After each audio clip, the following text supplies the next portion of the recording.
This 26 Sports and CCTV high school volleyball presentation is brought to you by Cadillac Casting Incorporated.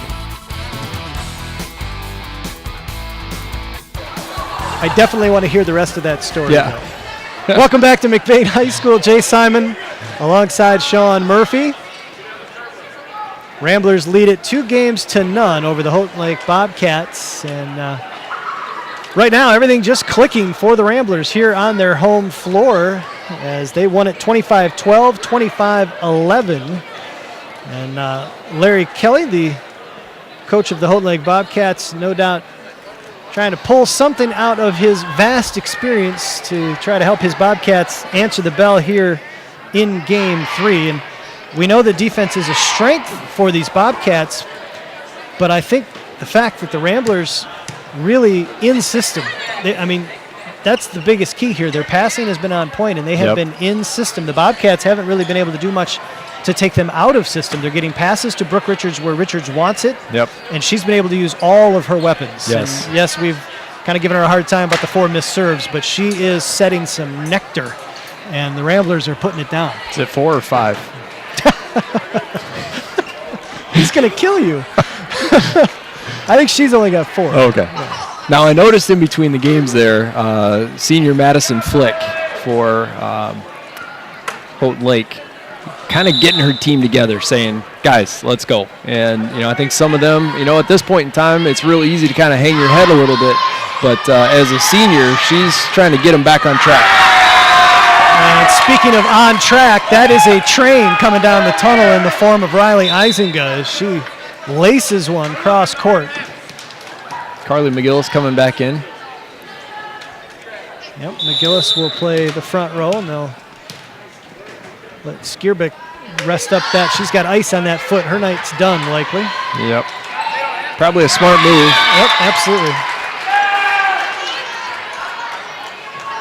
Use the combination of McGillis and Camphouse in the back row and let those two see what they can do. Coach V telling Brooke to toss that ball on the right shoulder. That's a nice serve. Little float. Nice recovery out of the net by the Bobcats. Hollington to Richards. And miscommunication. Copeman wanted the quick. Yep. Got the 2 instead. Van Houten back to Eisinga. Down the line. Nobody home. Now, Jay, I know that you know how hard of a shot that is. When you're coming in, that ball's a little low. And if you notice Riley, she just drops that shoulder and rolls it right down the line. And that's a hard shot to do. Fun to watch. Hard to cover. Very well executed by Eisinga. 3-0 Ramblers here early in Game 3. Richards. It's a big swing and a big block.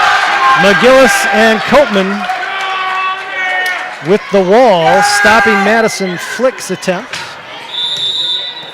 4-0 Ramblers.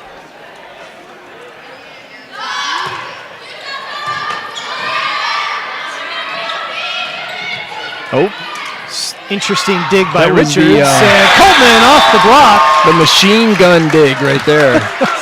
The 2 fists in front of you. That's great. I never heard that one. The 2 fists as if you're holding the machine gun. The machine gun, yeah. I like it.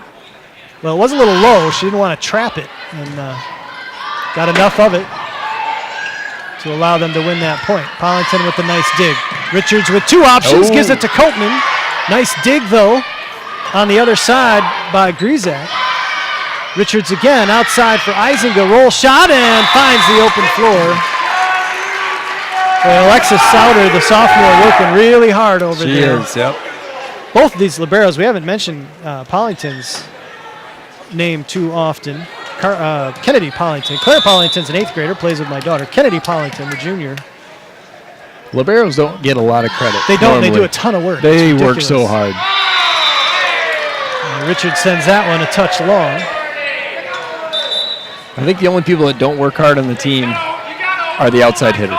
No, it's true. They have the easiest job. A bunch of lazy, and they get the most credit. Lazy bums. Richards jump setting for McGillis. Nice dig. Perry outside for Ordaway. Nice dig. Jay Hook. Oh! Can't quite get it to go. Thought she was going to pull that around. I love that one. I love this one. Now, did you ever practice that? Personally? When you were coaching? No, I did not have my kids practice. We purposefully would practice that. We did practice overhead balls. Yes. But we didn't often practice it in that way, as there's a kill on the outside by McGillis. I will admit that we did not practice. See, this is why you're better coaching us. We didn't practice the J-hook. We should have. Emergency plays. Yep. You never know. You have to practice what you may have to put in play. It's a good Look point. at that serve drop. Perry sends over the free ball. Richards again with two options. This time to McGillis on the back quick. Nice dig again by the Bobcats. Richards outside for Sammy Van Houten. Slightly waffled. Nice dig by Ordway. Not a lot of rotation on that hit. And Ordway will send that long. Now, Van Houten, I will say, tonight, to me, just not quite getting on top of these. With her height and her leaping ability, I keep expecting her to hit the 10-foot line. Yep. And she's just not getting on top of them. She's either cutting it inside. It's a nice serve by Eisinger. Or you're right, just not quite reaching over top. You know, now, Jay, one of the things I don't see, and I cannot remember the last time that I've seen, a tandem. Nope. A tandem play. Nope. And with the leaping ability of Copeman and Van Houten. Oh, my goodness, that would just be, why that would be terrifying to see. Why not? I think that would be something to bring, if they are to make it out of districts. That would be something to bring to the table. Yep.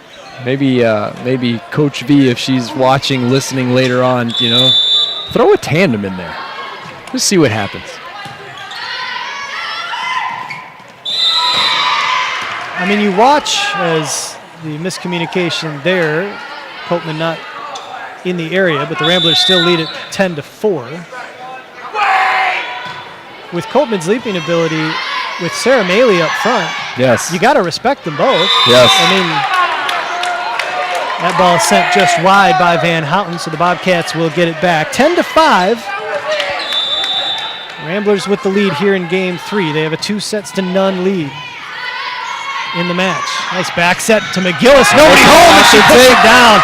And that is all setter, Murphy, because where she goes, she draws the middle. Yes. And that back set, that quick flick back set was perfect.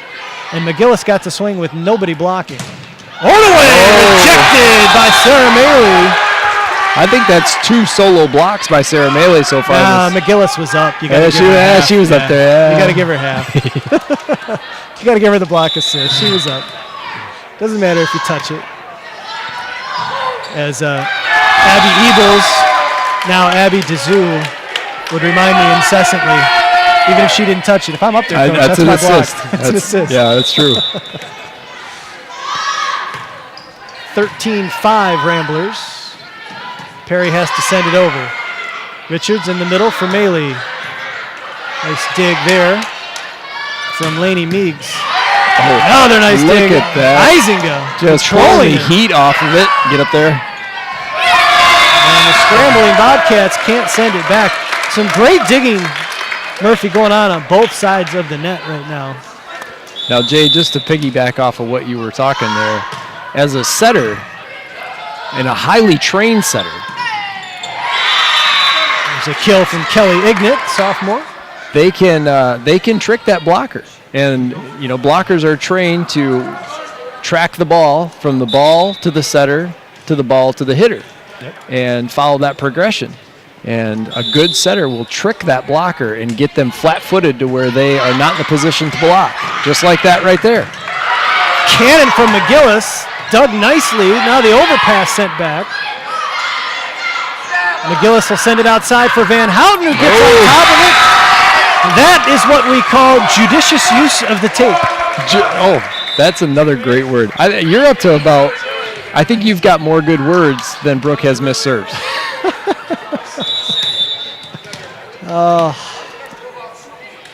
Okay, I'm going to let that one go. I'm going to stop. Camp out. I'm sure I'll hear about with that the service area. You're well, maybe if you answer his question and don't leave it hanging, yeah, maybe he'll forgive you for that. 15-7 Ramblers. Richards backs There it again, no block.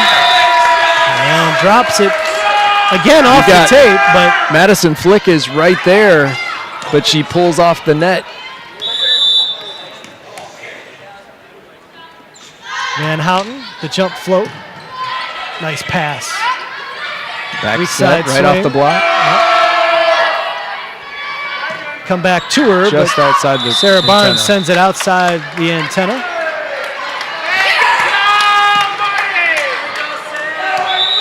There are 7 sophomores on this team. And we've said at least half their names. Perry to Flick, nice dig by Eisinger. Into the middle for Maley. She almost hit that behind her head. She did. It's actually one of my best shots. Eisinger blocked. Saved by Coleman runs it down. Camphouse can't quite get it over the tape. Some great hustle. That's great block coverage by the Ramblers, but great swing, or great block, I should say, by the Bobcats on the Eisinger swing. 17-8, McBain. Tough serve. Richards into the middle for Maley. Somehow, nobody blocking on that because the set was off the net, but Yes. Maley hit that like she was right on the tape. And that was a backwards bump set. Yep. She didn't Like we even said. see the hitter, but still got doesn't- the assist. She doesn't have to. That's It's, true, yeah. I think she got that from her mom's side, the eyes in the back of her head. Yeah. Perry outside. Good swing from Barnes, and we're going to get a net violation I think that was on on the Michaela. Ramblers. Yep. Yep. She's giving the chest tap. That's my bad, she Yep. says. 18-9, though. Ramblers, again, in control of this one. Back to serve is Madison Foreman, the senior. Tough serve, nice save by Richards. So the free ball opportunity, though, for the Bobcats. Perry outside for Flick. Camphouse with the collapse dig. Eisinger with the roll shot. Another nice dig. Perry looking for opening floor. Pollington into the crowd. I think she And took the some save. popcorn while she was in there. Might have. Free ball chance again now. Camphouse to Copeman. Puts it down for the kill. Some scrambling defense on both sides as Kennedy Pollington checking to see how the popcorn tastes going into the stands for that one. Okay, so now Jay, in watching the hitters, We're going to get a timeout from the Bobcats with the 19-9 Rambler lead. I just noticed, and hitters have to communicate with their setters, and I like to watch that communication happen back and forth, and I just noticed that Riley Eisinger was indicating to Brooke an X play. She was indicating X, which normally an X would be that the middle comes in for a quick attack and the right side swings around in front of where that middle hits and hits another quick attack just past the middle. So I'm curious to see whether or not they're going to run this. And my guess is if they get a free ball opportunity, that's Well, what they're planning. Well, and when you're up 2-0 and 19-9, this That's is when the you time gotta to try that it. stuff, yes. That's exactly when you try that stuff. Brooke Richards back to serve. Her 3 hitters are Eisinger, McGillis, and Copeman up front. Into the middle. Shoot pass. Copeman has to tip it, and we're going to get a net violation on the Bobcats. Bridget Ripke a little aggressive on the block, and that's tough as a blocker to resist. When it's that tight yeah. on the net, you You want wanna to get go over there after and it. get that. Richards, Another tough serve. down ball. Van Houten to Richards. Back set for McGillis. Big swing. And that libero, Alexis, she's right on that ball. She's right there. I think it might have been just a little bit too much. She's still shaking her hands from that. It might have been a little bit too much hot sauce on that ball. Taylor Skonert checks into the game for the Ramblers. 21-9 McBain. Perry outside for Flick. Yep. Off the block of McGillis, and the kill will give it back to Houghton Lake, but they trail 21-10 here in Game 3.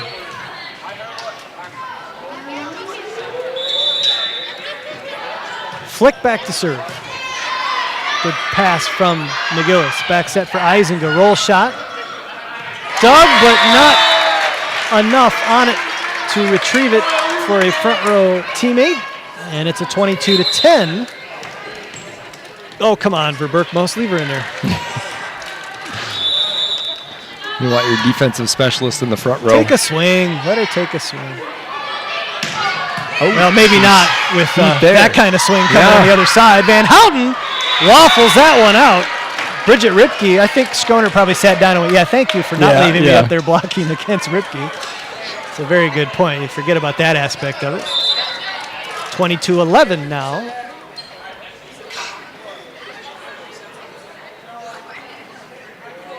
It's libero giving a little chat to the team there. Oh, I'm not sure what the indication was from Coach Kelly there. I'm not quite sure that was. Van Hout. Ordaway with the swing. Kennedy Pollington with a reach. Jigs by the Ramblers. Ordaway, another big swing, partially blocked. Van Houten. Richards with the nice back set for McGillis, but she sends it quite long. That's one of the toughest sets in the book, Murphy, when you are parallel to the net, to set that off the net and get it into position. And that was a really nice ball. And then get out of the way. Yep. So your hitter can get it. Kennedy Pollington with a great reach on that ball.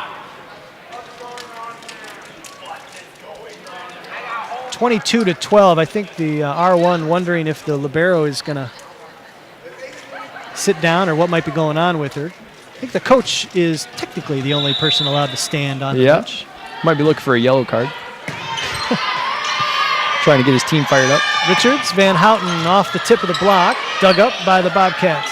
Ordaway, that's a big another swing. Big swing. Richards with a great dig off the block. Copeman sends over the free ball, dug nicely. Perry to Ordaway again, and this time Copeman and McGillis send it back. I think McGillis got a piece of that one. I think McGillis got all of that one. Maybe we gave Copeman the block assist. Yep. She was pretty fired up on that block. I think there might be some taping going on for Souder, the sophomore libero. I think that's why she's behind the bench. Ordaway blocked by McGillis, solo that time. And now Carly McGillis brings the Ramblers to within a point of the match, 24-12. Outside, Ordaway will send it over. McGillis. Another high to Copeman, the tip dug up. Down the line. Richards in the middle for Maley, and the kill. That's the one. Sarah Maley puts it away, and the Ramblers, with the 25-12 win in Game 3, have put this match away and advanced to tomorrow night's district final. 25-12, 25-11, 25-12. We'll be back with the post-game show right after this.